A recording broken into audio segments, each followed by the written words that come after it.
Today, we're going to have our officer elections for next year, cover a little bit of branch business, and then after we get all that done, we'll introduce our guest speaker, which is Charles Busby, state representative, who is a professional engineer and going to talk to us about the importance of engineers being involved in politics. Today, first I'm going to just cover, I thought it was pretty fitting that we just so happen to have our officer elections on the same day with Charles Busby, the state representative. So I didn't plan it that way, but just happened to work out. So should be an interesting meeting today. Just a little bit of updates on the state section.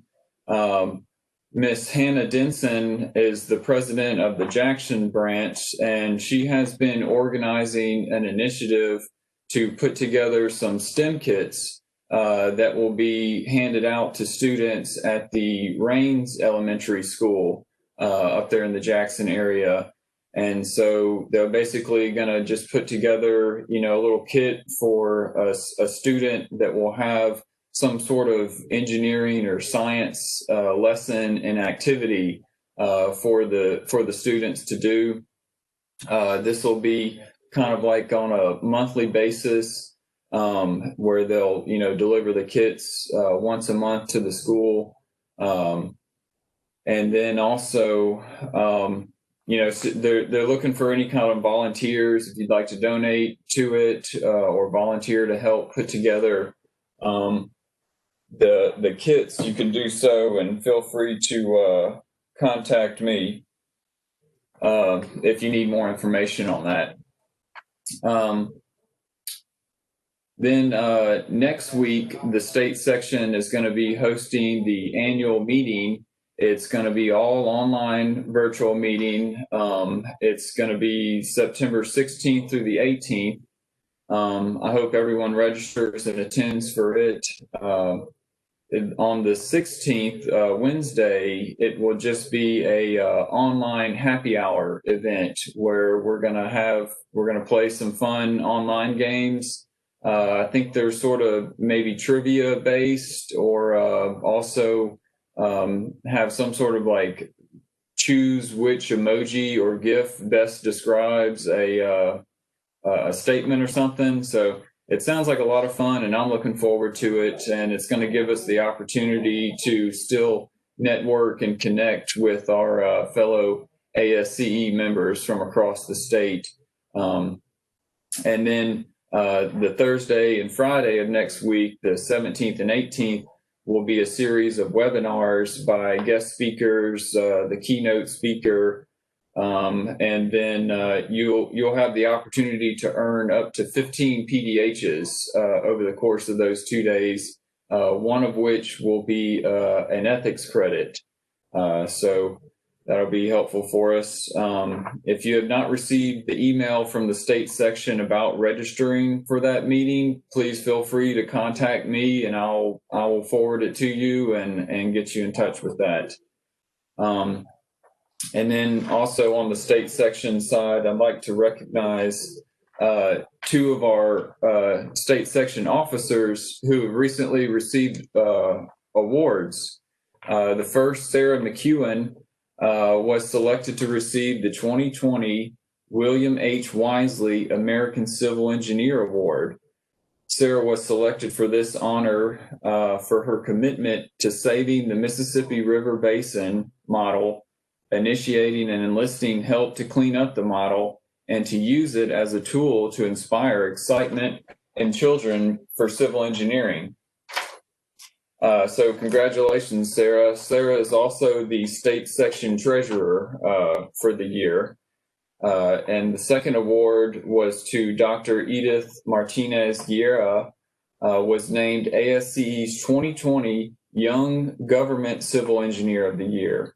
This award is presented to a young civil engineer who has demonstrated leadership and made significant contributions to public service engineering.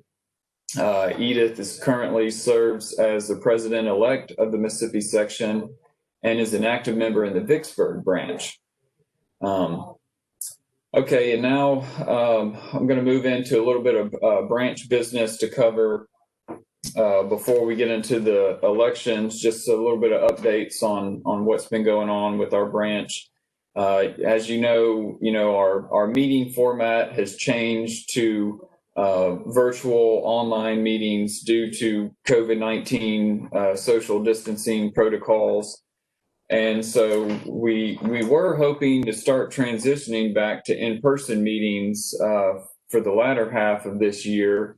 But we've recently received guidance from the National ASCE organization that they are still strongly discouraging sections and branches from hosting in-person meetings for the remainder of this calendar year. So we felt that it was important to follow along with their guidance. And so hopefully next year, maybe we'll start being able to transition back to in-person meetings. I know we had a few site visits and demonstrations where we could have it outside and spread out, and those were a big joy for me. And I'd like for us to continue having as many of those next year as possible. And but then also get back to our luncheon style meetings. I know I personally missed the opportunity to share a meal with you all. So that'll be good. Just a little update on the branch's financials. We will be receiving our annual check from the state section for our member dues payment. That check amount is going to be $760. That's based on $15 per member within our branch. So the amount's down slightly a little bit from last year just due to not as many members as we had previously. When that check gets deposited next week, our branch account balance will be somewhere around $3,200. So next month's meeting is going to be on October 21st. We'll be hosting Ricky Island of Hemp Hill Construction, and he's going to be talking to us about a contractor's viewpoint on issues with plans and specifications for construction projects. So I'm looking forward to that. Will be some good insight for us from a contractor standpoint. And then getting back to just the ongoing issue of branch membership declining. I was reaching out to a few fellow colleagues over the past few weeks to try to see who we can get to volunteer for officers next year. And a lot of the response was, we just don't really hear much from the branch of ASCE down here. So I plan to discuss with next year's officers ways that we can get some better outreach to non-ASCE members and our other fellow civil engineers, and try to see, if they'd be interested in joining or what would interest them in joining. So we'll be discussing that more. Later this month, we will have the officer transition meeting where the current officers and next year's officers will, have a meeting to discuss officer duties and just kind of outline a plan for, what we want to accomplish next year and some of the issues that we're having. So if you got any ideas on that, any guest speaker ideas that you want to hear about, feel free to pass those along, and we'll be trying to, get this planned out a little bit better for next year. Like I said, maybe we'll be getting a little bit back to normal with our meeting styles. So With that, we're going to move into the branch elections. We have candidates for secretary, treasurer, and vice president, but the position of president is still currently open. So I'd like to invite anybody on the call, any ASC members that are within the branch, to strongly consider volunteering for president next year. It's really not that stringent of duties to do. You know, if you feel like you've ever gotten any kind of benefit at all out of being a member of ASCE, you should definitely consider, you know, becoming an officer for a year and giving back. I know I've enjoyed it. It's been fun working with the other officers and coming up with ideas on how we can, you know, guest speakers and that sort of thing. So kind of my idea for it, if nobody speaks up during the call today and volunteers to be president, I plan to keep reaching out to other members over the next few weeks. And I'd like to, you know, if we do get somebody, send out a constant contact email with that person as a candidate before the end of September. And then, you know, we'll just confirm them with, you know, replies to the email as our votes for the office of president. And kind of today, you know, since we just have one candidate per position open, I'm proposing that we just vote them all in at once with just a simple up or down vote. If anybody on the call would like to volunteer for any of these positions, secretary, treasurer, or vice president, feel free to, and we can work out the details for how to do that through an email so that you'll have the option to, you know, choose which candidate you want to vote for. But if there's nobody who wants to speak up and volunteer, then we'll just move into the elections. And also, I'd just like to thank, you know, all of our past officers for stepping up and serving ASCE. Like I said, it's not a huge obligation, but it does take a little bit of effort. So I just wanted to recognize all of our past presidents and officers for their service to the branch. So I'm just going to kind of run down the candidates that we do have for the positions. For secretary, we have Ms. Caitlin Nash. Caitlin is a recent graduate of Mississippi State and is working for Brown, Mitchell, and Alexander in their Gulfport office.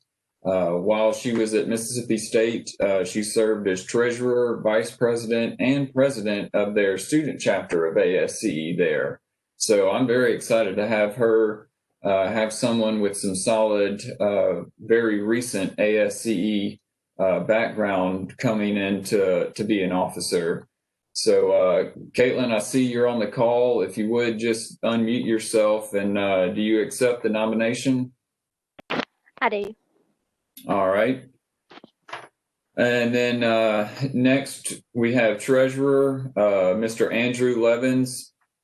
Andrew was secretary of the branch last year, and he works for Covington engineering firm in Gulfport and has recently completed building a new house. So congrats on that, Andrew. I know that's a big accomplishment. And Andrew, if you would just unmute yourself, and do you accept the nomination?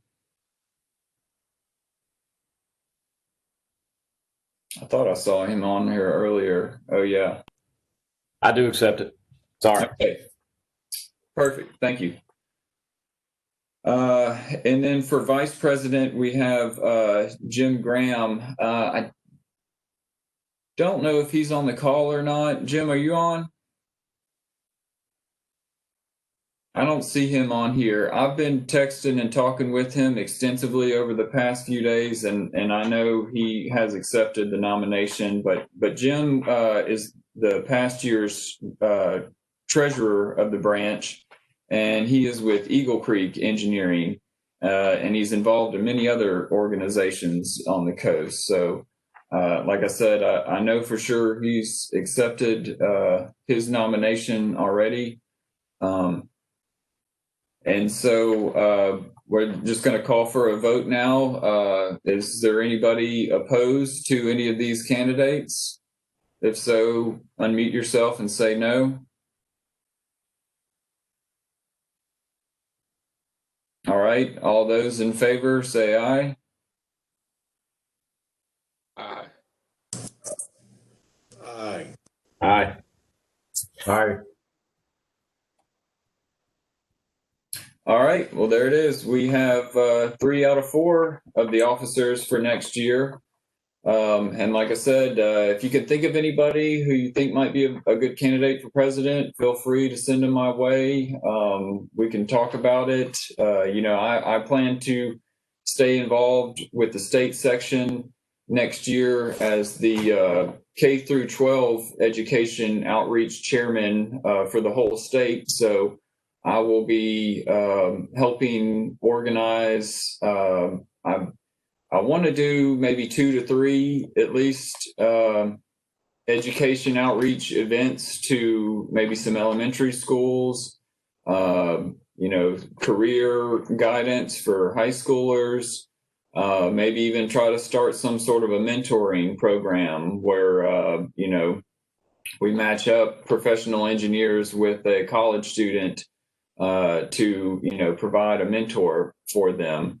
So I'll be trying to get organized on that and have a few of those events next year. So I'm still going to be heavily involved with the branch and with the section. So that any new officers or anybody wanting to get more involved, you've got my contact information. And we can definitely help guide whoever would like to volunteer to have another successful year next year. All right, so with that, I'm going to introduce our guest speakers for today. State Representative Charles Busby is the only state rep that's a licensed engineer. He's going to be talking with us today about the importance of engineers being involved in politics. And also I have with me today is my boss, Brian Fulton, who is the Jackson County Administrator and who is also a licensed engineer. And I believe is the only one or one of a few county administrators in the state who is also a licensed engineer. So y'all give me just 1 second and I'm going to call them into the room with me and we will have the presentation for the meeting. So give me 1 sec.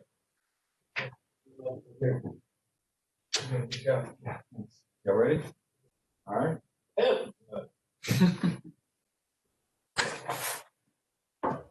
Jack, looking good, man.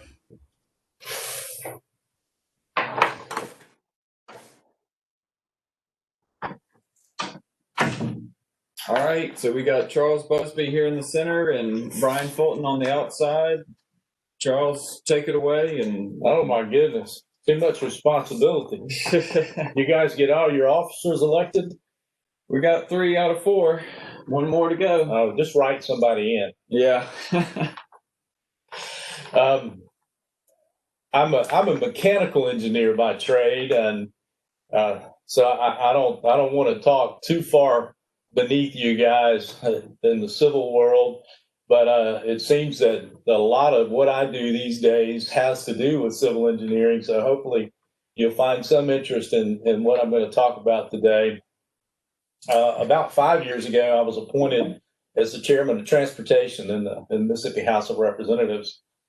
I don't think it's been any time recent when an engineer took an engineer's approach to solving the problems with our transportation systems and our infrastructure. So the very first thing I needed to know was, what are we really dealing with?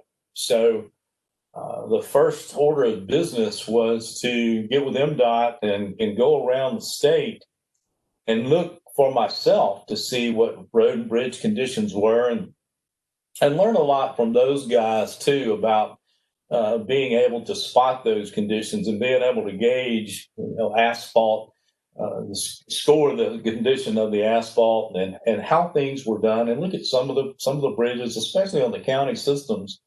We come back to Jackson and we'll talk to the leadership within Jackson, and they act like nothing is really wrong and that it's a sky is falling kind of situation. And I tried to impress upon them that as bad as the problems were on the state system, they were even worse on the county systems. And it kind of fell on deaf ears until a few months later when Secretary Chow called our governor and said, hey, Phil, we were down there checking out your bridges last year, and we told you that those bridges needed to be addressed, either fixed or shut down, and nothing has happened. So if you don't go do something about the bridges, we're not going to send you any more federal money. Well, then all of a sudden it became real. And many of you know the stories then about the closure of so many of the county bridges. So it's ratcheted up in a level of attention now that it's starting to get some movement, but I still don't think that we have found the long-term funding source to take care of our roads and bridges at the state level, county level, or the municipal level. I don't want to delve off too much into another subject matter, but a lot of our towns here along the coast have infrastructure that is aged and simply lacks the tax base to fix such a major thing. So, but we have been looking at some ways to get more money into our transportation infrastructure. One of the things you guys probably heard about was the Emergency Road and Bridge Act, where we leveraged what was remaining of the gaming sinking fund to a bond issue of about, what was it, $250 million, Brian, that we were able to then put out for projects. Let's see, I got a little recap of that here somewhere.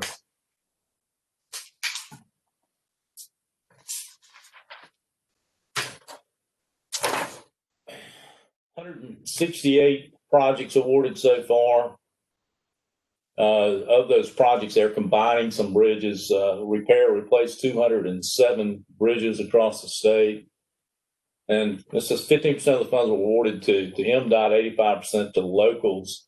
So we've got a lot of good things. You've probably seen some impacts from these projects in your counties. I know that we have over here in Jackson County. And we're still looking to put more into those bridges. One of the bills that we passed this past session was House Bill 379, which took some more of the use tax and put an additional $24 million toward the local system bridge program, which is going to be very, very helpful to all of our counties. Aside from that, we also passed the lottery during the time that transportation has been getting some attention. So the experts told us that we could expect to generate probably $80 million in Mississippi as a result of the lottery. So we went ahead and committed that $80 million to roads and bridges. So that first $80 million goes to MDOT. Well, so far, in our first year, we're up to about $112 million that has been generated by the lottery. And so everything over 80 then goes to education. But we did get the 80 million to MDOT for roads and bridges from the lottery. But I still don't know that we found that long-term funding solution. I've proposed a few things, and as engineers, as probably all of us, fancy ourselves as problem solvers. I think that's the nature of engineers. Until you get to a place like Jackson and you offer your solutions to politicians, and you recognize that maybe you're not such a great problem solver after all, because not very many people are keen on what you're trying to do. Me personally, I would like to see our state begin to transition to more of a consumption tax model rather than an income tax model. And so one of the proposals that I put forward that would do that, plus help our roads and bridges, was something that kind of got some press, I guess, during the last gubernatorial race, where it was actually called the Busby plan, to do a tax swap. We would raise the fuel tax, and we would simultaneously get rid of the 4% income tax bracket. I know all of you know that we paid 3% on the first 5,000 of earned income, 4% on the second 5,000 of earned income, and 5% on earned income over $10,000. We did away with the 3% bracket already. We were looking to do away with the 4% bracket, which generates about $180 million a year. At the time that we were having these discussions, it was $160 million a year, which corresponded pretty well to raising the tax on gasoline by about 8 cents per gallon and raising the tax on diesel to about 12 cents per gallon. We would do that over a period of 4 years. We would roll back the percentage of that income tax by 1% per year for a 4-year period to take it to zero. And then we would increase the fuel tax on gasoline by 2 cents per year for 4 years to take it up 8 cents. And for diesel, we would increase it by 3 cents per year over a period of 4 years to take it up to 12 cents. Now that would generate $140 million. So it's an overall tax cut. And then I had a discussion with the Department of Revenue about how much of our gas or our fuel is sold to non-residents. And they don't track that specifically, but they said that 15 to 20% of the gasoline and diesel sold in Mississippi were sold to non-residents. So you could see if you backed off 15% of that number, and you ended up with a $120 million increase for residents, and then the tax cut of $160 million, a pretty significant net tax savings for our residents. And my thinking behind that was, if you're selling pumps or widgets or insurance and you're traveling in your car, you're paying both income tax and fuel tax. But those people out there who are selling things like their time or crack, they're not paying an income tax. They are paying a fuel tax. And by doing it this way, we would pull them into the fold of allowing them to pay a little bit more of their share of what it takes to keep our roads and bridges up. Unfortunately, that issue by itself didn't get the traction that we needed it to get to move forward. So I'm hoping to make that a part of a broader tax reform plan that we will introduce either this coming session or the next session. Yes, we've kind of gotten, how shall I say, we have become numb and just really tired of dealing with the legislature for this year. And this is going to take a lot of work. This is the sort of legislation that has to be drafted. It has to be well thought out. And then you pretty much got to go all over the state and try to sell it and create some cover, because it's going to be major legislative change. So you need to go out to groups like you and Rotary clubs and Kiwanis clubs and chambers of commerce all over the state explain what you're hoping to accomplish so that those people couldn't cut your feet out from under you that don't want to raise the gas tax at any time for any reason.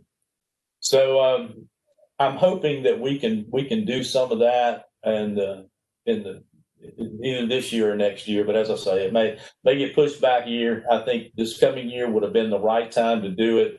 But being we still haven't adjourned the legislature sine die and don't expect to do that until the beginning of next month, then that leaves a very short window for legislators to go back and do their real jobs, which pay the bills. That sounds like a good idea to me. I mean, seem logical, to if the gas tax is what we're planning to use for repairing roads and bridges, then that needs to be where it comes from, and that needs to be increased. I personally don't mind paying a little bit higher taxes if it means I can get some better services or and better things out of it. People who depend on vehicles for their livelihood, the Mississippi Truckers Association, they've come to us and said, please raise the fuel tax to 12 cents a gallon or even more if you want to, but also please ensure us that you're going to put that money towards roads and bridges. Right. And even the most conservative political organizations out there, such as ALEC, the American Legislative Exchange Council, they support the plan. And they like a consumption tax model.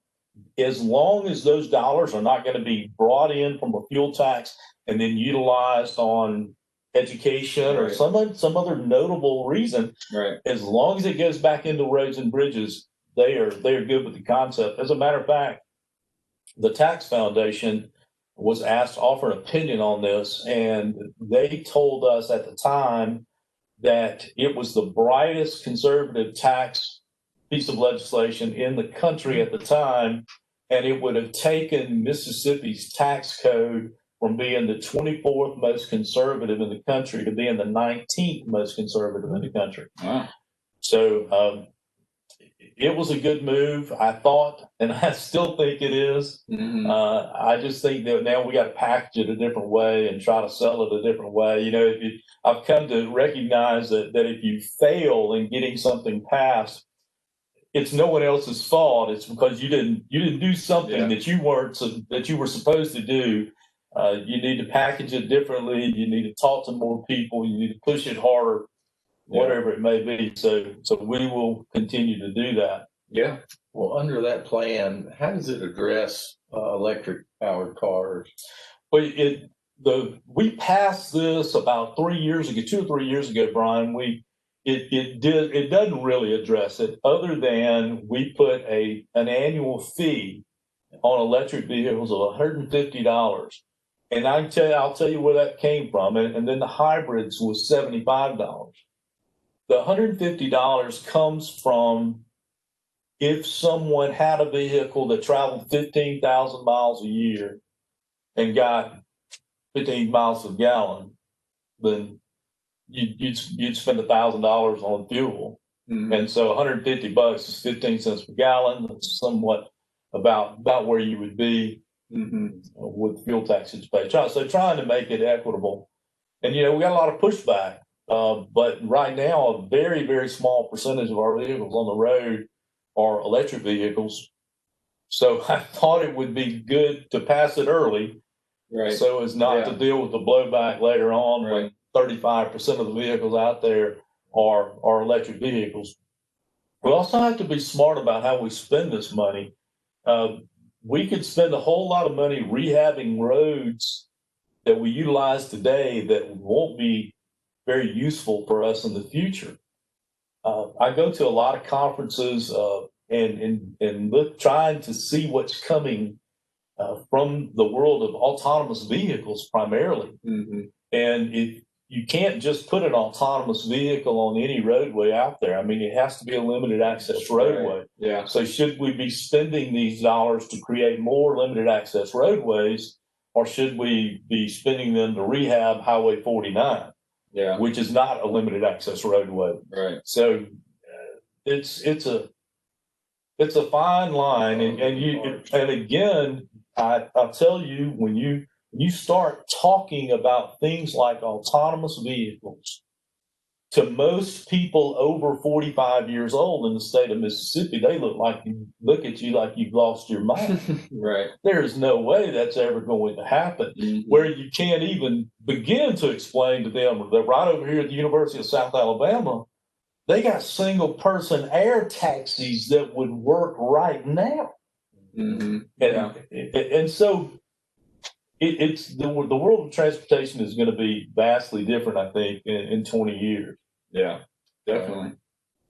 And it seems like a lot of emphasis now, and when you look at COVID and other things like that, have been put on other modes of transportation. So I've seen a lot of the transportation conferences and all focus on how do you put roads on a diet so that you can allow for more pedestrians and for more bicycles and other modes of transportation, because people don't want to ride the subway anymore. They don't want to ride mass transit. So there's some of that going on out there as well. And a lot of those conferences I go to, Brian, they're dominated by the big cities. You know, there's the Chicagos, the Bostons, the New Yorks, and their solutions just don't fit Mississippi. Mhm. Right. We're such a rural state. Even our largest metropolitan areas would be considered rural by their standards, Mhm. and their solutions just don't match our solutions. And you know, we're also very conservative, and we don't want people getting too much into our business. But probably the fairest way to do this is by the mile with a Right. factor on there for the weight of the vehicle, or the actual impact that you're putting on the roads. And trials of those sorts of systems are well underway, and we are going to end up changing, because people are getting away from fossil fuels, and so the fuel tax becomes not the way that everybody's going to be used to doing things. And we haven't changed our fuel tax since 1987. Right. And but people still, like this past weekend, I was with a group of guys, and they were from Alabama, and they were talking about how good our road system is relative to theirs. I don't know about that, but if they want to brag on it, I'm proud to let them. Yeah. But maintaining those roads, the 87 highway program, which was intended to put a 4-lane highway within 30 miles of every Mississippian, was a fantastic program. But now it's going to take extra dollars to maintain those roads. Mhm. It seems like a lot of roads were built too in rural areas that may have been built with more capacity than what they really needed as well. Well, I think anybody that travels the Mississippi State up Highway 45 would have to agree with that. Yeah. That would be me. Yeah. So, and what I would say is it's a breath of fresh air to have Charles sitting there in that position over the transportation committee in the legislature on the House side. He really gets it. And, you know, in my former career, or my former life, I guess, I spent 16 years doing engineering, civil engineering work, and primarily related to transportation work. So to have a person like you sitting in that position who really gets it, got the engineering mind and background, and can dig into the numbers and figure out, you know, what it is that we need is a real blessing for us. Mhm. And I will say that we did benefit from the Emergency Road and Bridge Fund, and thank you for that. Jackson County got about $15 million to replace 2 bridges that were in critical need of repair. And we're still working through that program, but, you know, hadn't it been for that program, we'd still be scratching our heads trying to find some money to do that. Yeah, and I think we still got to find some money to finish them anyway. But yeah, it has been a blessing for a lot of counties. I hope we didn't do too much of, well, we made the money available. As you guys probably know, there was a group put together of about 10 agencies that helped MDOT oversee where the money goes. And a lot of that money went to counties who, I don't know another way to say it. They didn't do a good job of taking care of their bridges. So the more problems they had, the more money they got. Mhm. So it's almost like you're rewarding bad behavior. Mhm. Yeah. I also like what y'all did with the use tax and being able to give some of that money back Right. to cities and counties. Yeah, should have touched on that. The commerce thing nowadays, a lot of people are buying stuff online versus going out to the store and buying it, especially when you take COVID into consideration. So Mm-hmm. a lot of those sales tax revenues that normally would come back to cities are not coming back. Right. Were not coming back because they weren't bought within the city. And so with the state legislature passing the bill to allow some of that use tax to come back to cities and counties for road improvements was a big deal. Yeah. And we allowed even a little bit more, Brett, on that as long as it's infrastructure. It has to be infrastructure, but you could use it on water and sewer systems as well. And so I think it's 15% of the total that's brought in across the state goes back to municipalities. 15% goes back to the counties, and then 5% goes to the local system bridge program. Right, and it's phased in over 4 years. Over 4 years, so yes. we got a check last year for 25% of what we should be expecting in the future, and so that was a big help to us. Now the cities are able to use it for water and sewer, but the counties are just focused on roads. That's right. And so the 5% that's going to the local system bridge program.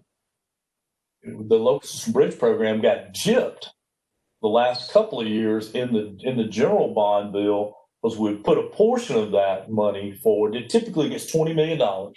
So we had a portion of that money in there, but we didn't get the other $15 million that we're supposed to get. So that program came up short, which is why House Bill 379 from this session was so important to get those dollars in there. So that fund's going to build up. Yeah, I'm also looking to make a change in the way the distribution of local system bridge money is sent out to the counties.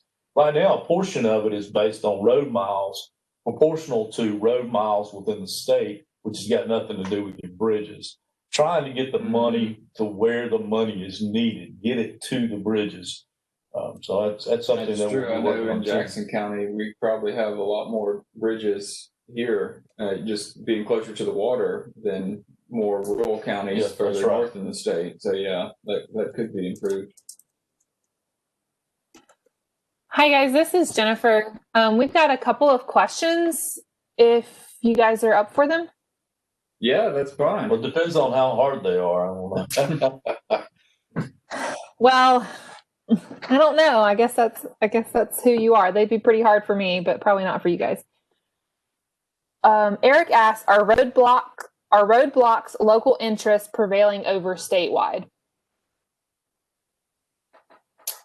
Eric, I'm going to unmute you and see if you can maybe I guess maybe police roadblocks or maybe clarify that a little bit. Yeah, expand on that a little bit. Yeah, hey, this is Eric, and I don't mean to dominate any of this, so I'll back off at any time you need. Really, the question is we've got a statewide issue here of roads and bridges. Occasionally, politics will, of certain influential individuals or groups, will end up focusing on local interests rather than statewide that benefits the entire populace of a state. I was wondering if you're running into an issue of where local tribalism, so to speak, prevailing over the interests of the entire state. Oh.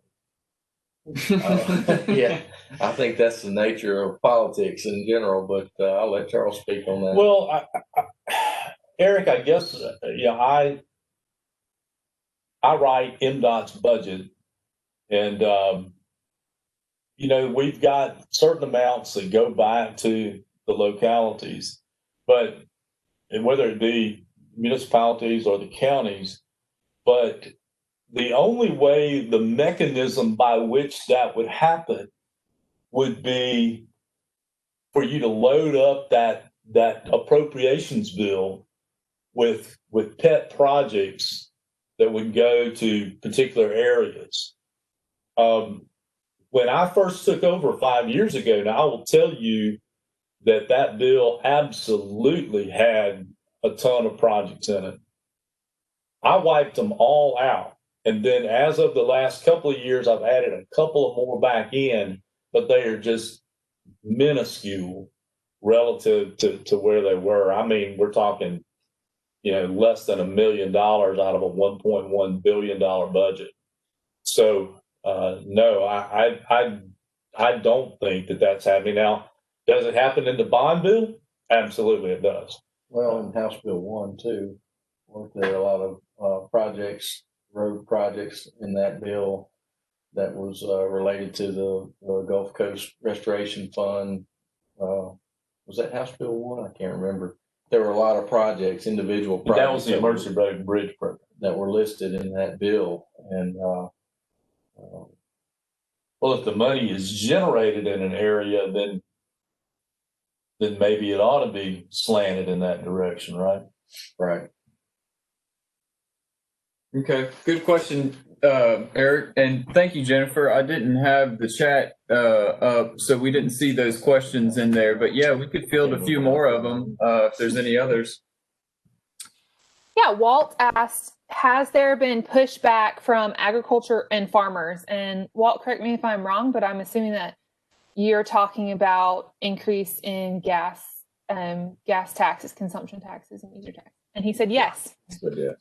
Yeah. Okay. No, there hasn't been. Mike McCormick with Farm Bureau of Mississippi is very supportive of it. Very supportive of it because people are tired of fixing their equipment that runs on these ragged roads. The other things that happens is the bridges get closed that cuts the farmer off from the market. They can't get their products to market. So no, the agricultural community has been very supportive. The Delta Bureau has been one of our leading supporters on this. Absolutely.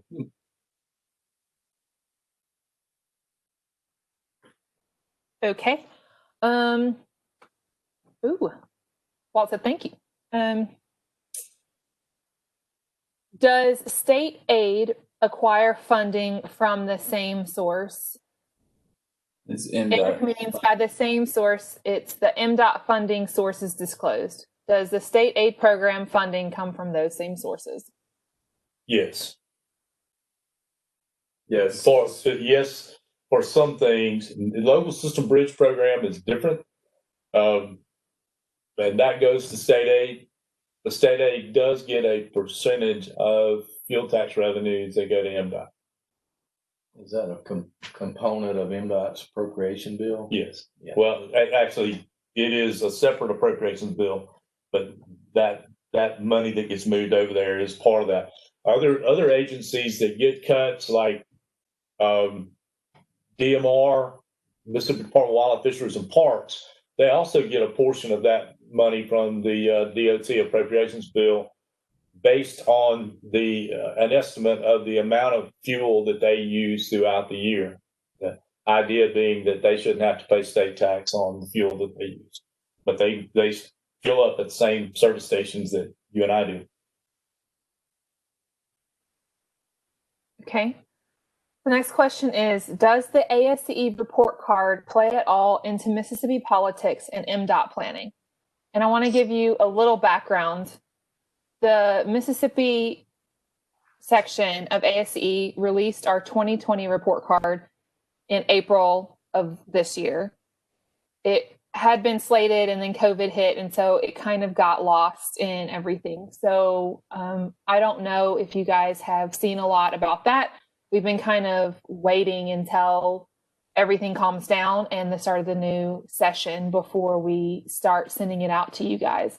But so you may not have seen that yet, but can you talk about that, if the report card plays into the politics and MDOT planning at all?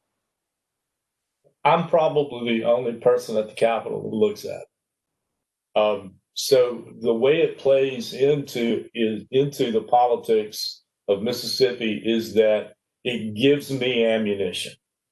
I'm able to take the data that's in that report and use it in my arguments to do something more for infrastructure in the state of Mississippi.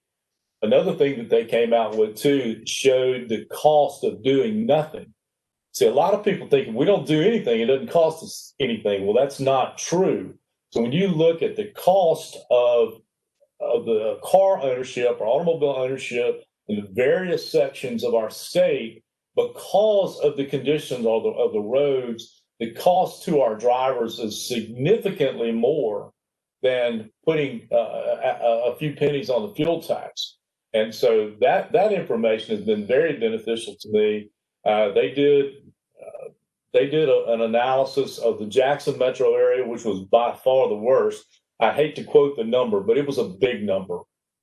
And I'm not, because it's been a while since I've looked at it. I don't want to quote a number that's inaccurate, but it was a big number. And then number 2 on the list was the Hattiesburg area and what it costs to operate a vehicle there, what the extra maintenance is from the conditions of the roads. And then third was the Gulf Coast. And it's significant money. But yeah, I use that quite a bit. Do you think it would help if we could, I mean, I guess it gets sent to all the state representatives, but you're saying you're I don't just, think or it does get sent to all the state do you think it would help if it got pushed to them more frequently, or? I don't know that they would read it. Yeah. I just don't know that they would read it. It's, putting an engineer in this spot could be one of the worst things they've ever done, or one of the best things they've ever done. I'm not sure, but yeah, I know it's very useful to me. But if you're a lawyer from DeSoto County, you probably don't care. Well, maybe that's one of the things we as ASCE members need to try to start doing, is, getting in touch with our, local representatives and asking them if they've seen it or, read it or. You absolutely should, Matthew. And that's a subject matter that you and I touched on a few weeks ago when we first talked about doing this. What I recognize is the tremendous void of engineering involvement in all facets of government. Mm-hmm. I mean, I hate to say it this way, it's self-serving, but I think engineers are the brightest, if not one of the brightest, groups of people on the face of this planet. And we don't engage in the political process very much. Mm-hmm. We simply sit back and solve problems. Now, whether it be making certain that legislators see the ASCE report card for our infrastructure, whether it's engaging with our local municipalities who are all suffering right now, as Brian said, the 18.5% tax diversion that goes back to our municipalities is decreased because of all of the internet purchases, but they have aging infrastructure not only in their streets, but in their water systems and their sewer systems that right now solving those problems just seems like it's an insurmountable deal. Mm-hmm. And then as we move into our education system, I mean, how much good could engineers do by engaging in our education system? Mm-hmm. I just think that we probably are not we're not making the political impact that we could be making. Right. If engineers would just engage in the process. I know Engineering Inc. magazine did an article on me a few years ago, and I think nationwide they could find 4 PEs in the legislature. Well, Wow. They did stories on 4 of us, so Right. that's why I'm saying that. But I know I'm the only PE in the Mississippi legislature. Right. Yeah. I have to say, I worked on Capitol Hill, and I was the only engineer that ASCE could find that was a staffer. So if that tells you anything too, it's not just the people we elect, but it's also their staff. Yeah, and that's a much broader brush right there too, Jennifer. I mean, that's a lot of people. It's a lot of people to have one engineer. Yeah. Yeah, it is. And I pulled up the numbers for you. So the national average for costs incurred for urban drivers due to unmaintained roads is $561 per year. In Mississippi, in the Gulfport, Biloxi, Pascagoula area, it's $1,267. Wow. Hattiesburg is $1,293. Jackson is by far the worst, $2,046. In South Haven, DeSoto County is $1,870. That's annually, and that doesn't count the time lost and the money lost in congestion either. Yeah, right. So now contrast that with what it costs to do something. So if you've got a vehicle that gets 20 miles to the gallon and you drive 20,000 miles a year, you burn 1,000 gallons of gas and you put 8-cent tax on that, that's $80.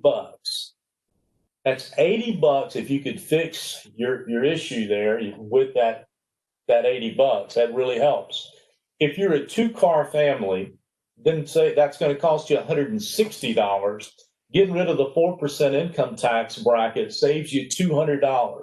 So that's a $40 tax cut to working Mississippians.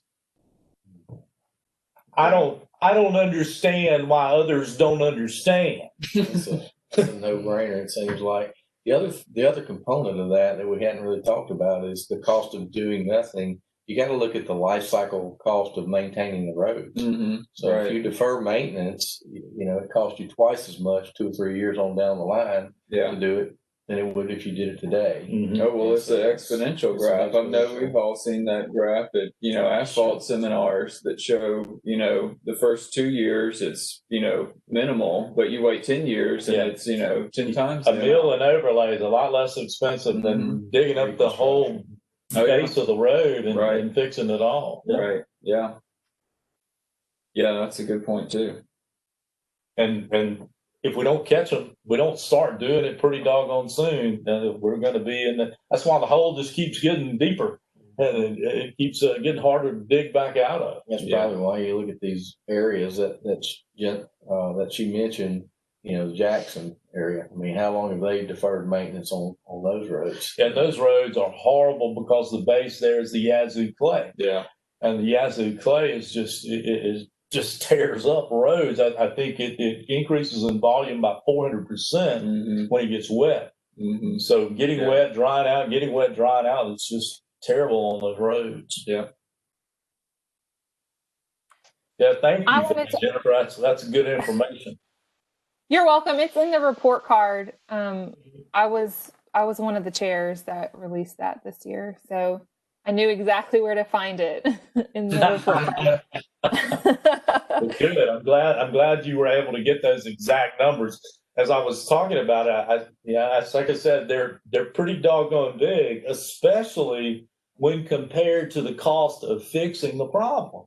Mm-hmm. That's what's crazy about it. And people get hung up on this, oh my gosh, you're increasing the fuel tax. But it does, I would think that would be, you would gladly pay somebody in the private world if they could save you $2,000 a year, you would pay them $200. Yeah. Or $160. Yeah. Mm-hmm. I personally have 2 questions. My first question is, what are some very specific actions that you can recommend to us as individuals and ASE members in order to begin conversations with our elected representatives? And the second question is, it seems as if there is a lot of support outside the legislature for increased gas taxes in whatever form. How do we go about pushing to make those reforms in the Capitol? I think you just asked the same question 2 different ways. Probably. When you have, and I don't mean to be bashing anybody, but when you've got high level government officials that by God just say, I'm drawing a line in the sand and I'm not going to do this, then it becomes very difficult for them, even if the facts demonstrate to them that their position was not a good position.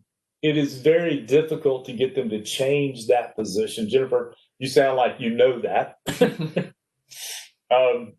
But that's what we've got to do in this particular case. I wish I could have sold it myself. We'll just go through the details of this. When our Chief Justice Waller was running for governor, he latched onto this plan, and he thought it was a great plan. Governor Reeves, eventually the victor, drew a line in the sand. I'm not raising the fuel tax. And in one of the speeches, the numbers that were thrown out were just atrocious numbers. And you know, the formulas are what they are. You can manipulate the variables to make the numbers say whatever you want it to say. And if people don't have any idea that the variable is out of the realm of reality, then there's no pushback on it. His chief of staff at the time, that was a very, very, very bright lady. His chief of staff right now, Brad White, is an excellent, excellent guy too. I didn't mean anything bad towards Brad, but she called and we went over the numbers, and she went, "Oh." So you see, it's really not that complicated. So if we could get a groundswell and some coverage by talking to your local representatives and your local senators saying, you are costing us money by not supporting a fuel tax increase. You are costing your constituents dollars, big dollars, by not supporting a fuel tax increase. These are the real numbers, and I would ask you to support a fuel tax increase going forward, as long as it's reasonable, it makes sense, and as long as we can ensure that it's going to be dedicated in the improvement of our roads and bridges. Yeah. I mean, I hope everybody at least knows who their state representative and senator is, and can reach out to them and have those conversations. Invite them. You know, maybe it would be good for to have several of them in front of one of these meetings, Yeah. and have them tell you why Yeah. they don't support it. Mm-hmm. That's a good idea.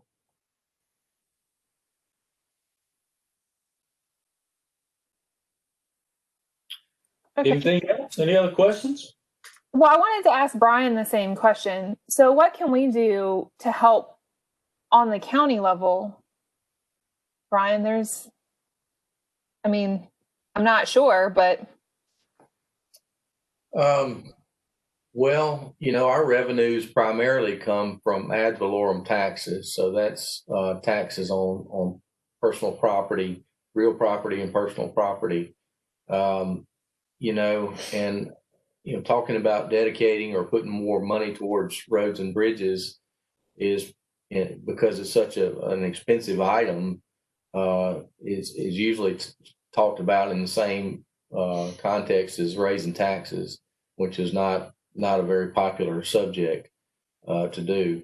I know in Jackson County, you know, we try to leverage our dollars as much as we can, and Charles knows I show up at the Capitol asking for money and asking for different projects to be funded quite regularly during the session and out of session as well. I think sometimes that you get more work done outside of the session than you do when they're in. But it's a balancing act. You know, I think if you want more emphasis put on roads and bridge funding at the county level, you know, it's a conversation that you can have with your supervisors, and a discussion that you need to have with them about, you know, where their priorities are on there. In Jackson County, they always, our supervisors want to focus on drainage and road improvements. And so you'll see the bulk of our funds, or a good portion of our funds, going towards those two initiatives. Brian, do we tax property differently in the county? Do we have one tax rate for owner occupied single family homes, another tax rate for rental property, and another tax rate for abandoned properties? Yeah, well, you pay taxes based on the appraised value or the assessed value of the property.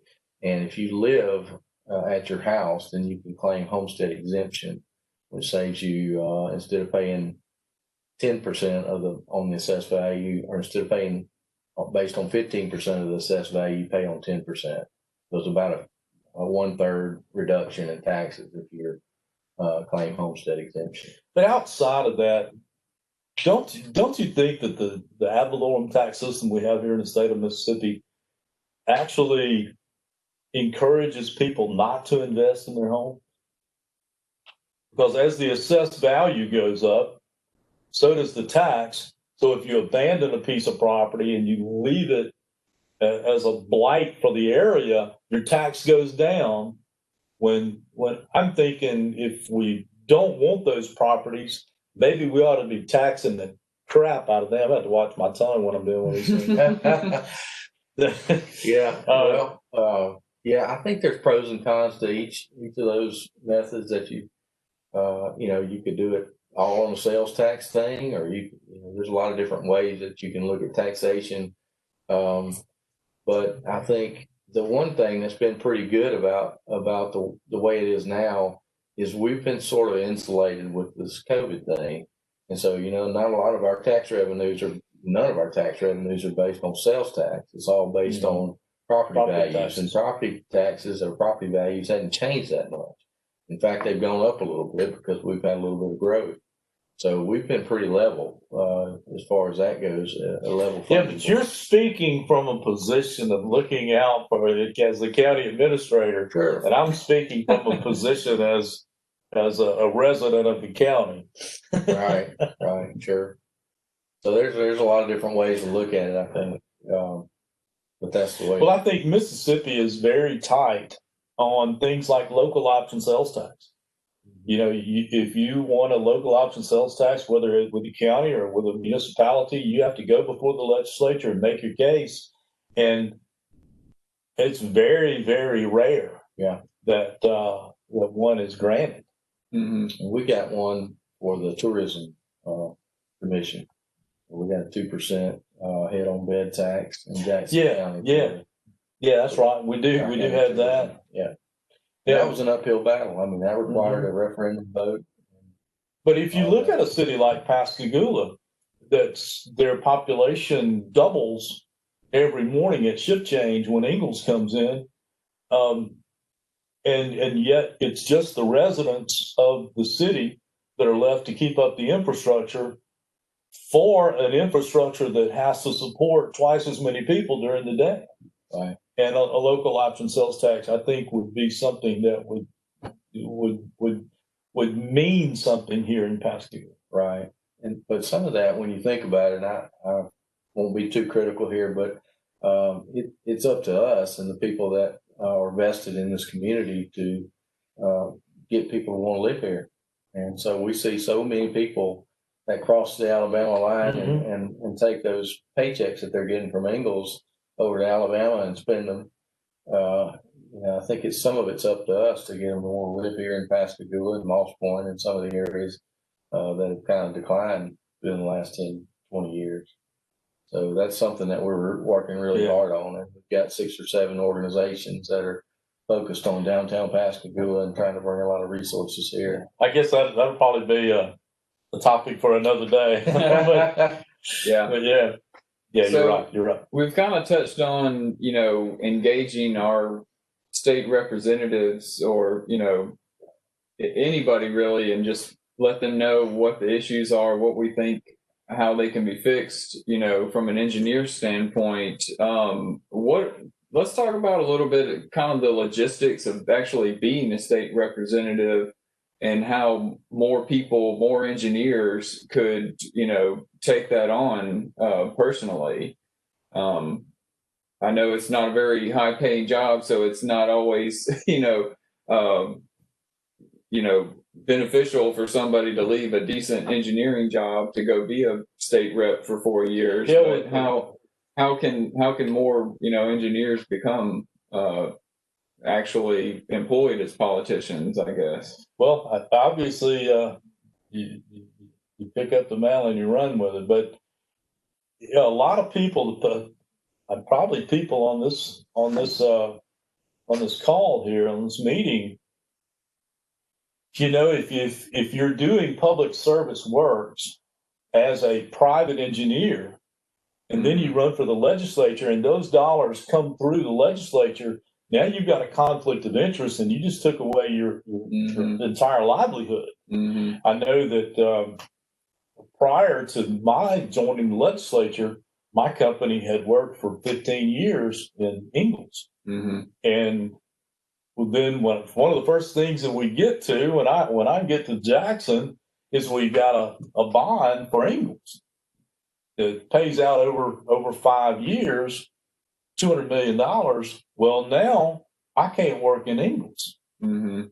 You know, and you reach out and get an ethics opinion on it, but that one was pretty obvious. You know, Mm-hmm. you can't go up there and push for a bond for Ingalls. And Ingalls is in my district, so I'm certainly going to push for a bond for them. Right. But then that means I'm out.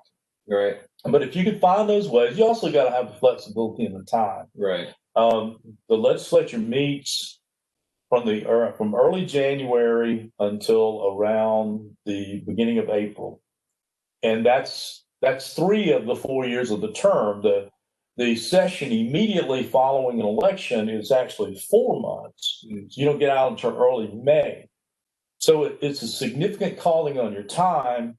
And then outside of session, you know, we talked about nothing but transportation issues here, but you get it all. Right. You get it all. You can't just pick the ones that you get with. Like, I've kind of become the guy that stands up and screams the loudest over wind pool.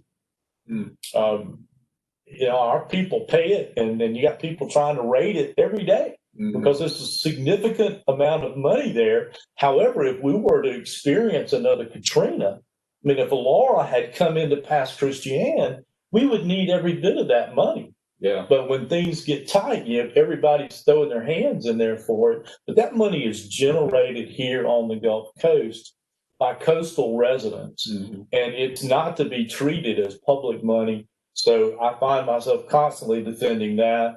I spend a lot of time on educational issues, and then in the energy, we actually have an energy committee, Mm-hmm. and I'm on it. And I recall the first year that I was on it, they were arguing about utilizing code books. This would have been 2012, utilizing the 2010 code book. Mm-hmm.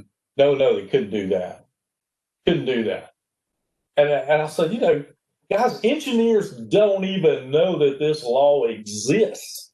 You know, they're doing it by the latest codes, and they don't really care what you got in this law.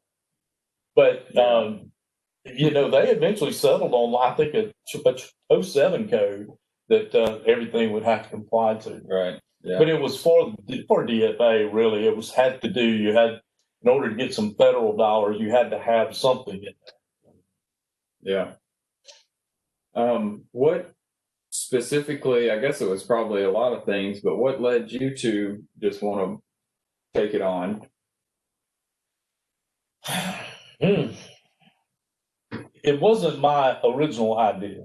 It was some citizens from this area who came to me. I think they recognized how engaged I was in the community. And by being engaged, you're demonstrating that you care. Having been a part of Rotary and president of Rotary, having coached Little League baseball here for many years and never had a kid playing, teaching hunter education here for 25 years, Mm-hmm. Speaking out when something was done wrong in the community or someone else tried to wrong the community. Being that sort of person, we had a young Democrat, that very articulate, very intelligent young man that was representing us. But we are not a liberal district. We are a very conservative district, and we felt like it would be best if we had a conservative person representing this district. Mm-hmm. So, you know, when you decide that you're going to do something like that, a group of citizens came to me. They asked me to do it. I thought on it for a long time. My wife said, absolutely not. And as I began to understand the issues that we needed to address, I began to put pressure on myself to have the answers to all of those problems. And I didn't have those answers. But one night, I just woke up in the middle of the night recognizing that I needed to be able to ask the right questions and maybe not have all the answers. And that I had a great relief with that. And I decided right then that I was going to run. And then, you know, she jumped in there with me and we did it. This guy was an up and comer in the Democratic Party. 26 years old. He did the Democrats' rebuttal to Haley Barbour's State of the State address. Really well thought of, and from a fantastic family here in Pascagoula. And so we had to work hard. And at the end of the day, we won by 35 votes. Oh, wow. 35 votes. So, yeah, we went up. The next time around, we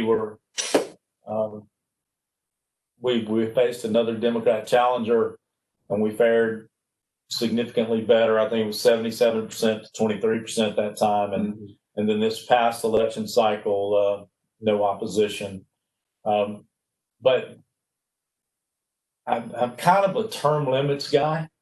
I kind of think that we ought to have term limits because I can see the ideas getting stale, the enthusiasm waning. I'm telling you, the luster's gone from this already. Yeah. But I don't know that it isn't time to hand it over to someone else. It's got the zeal in them again.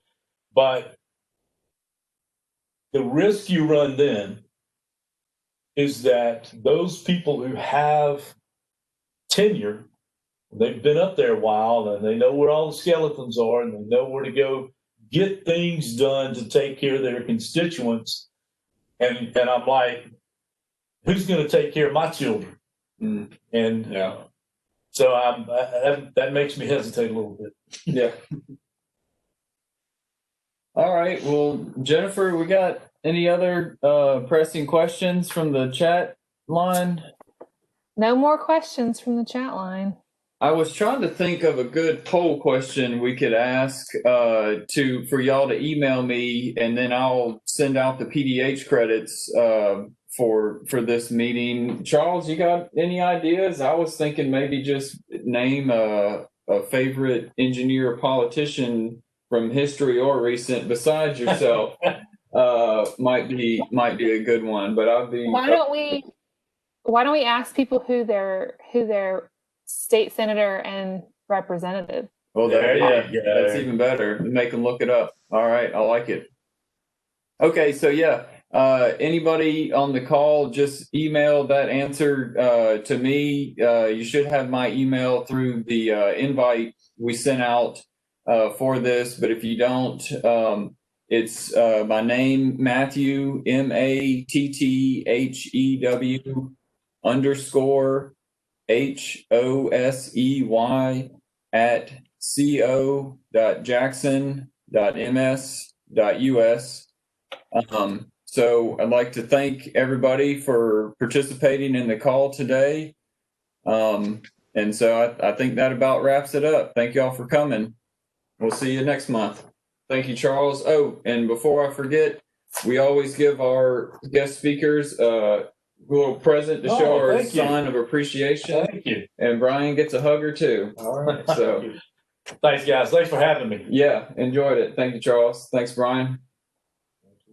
All right. Thanks, everybody. Bye. Bye, Jennifer.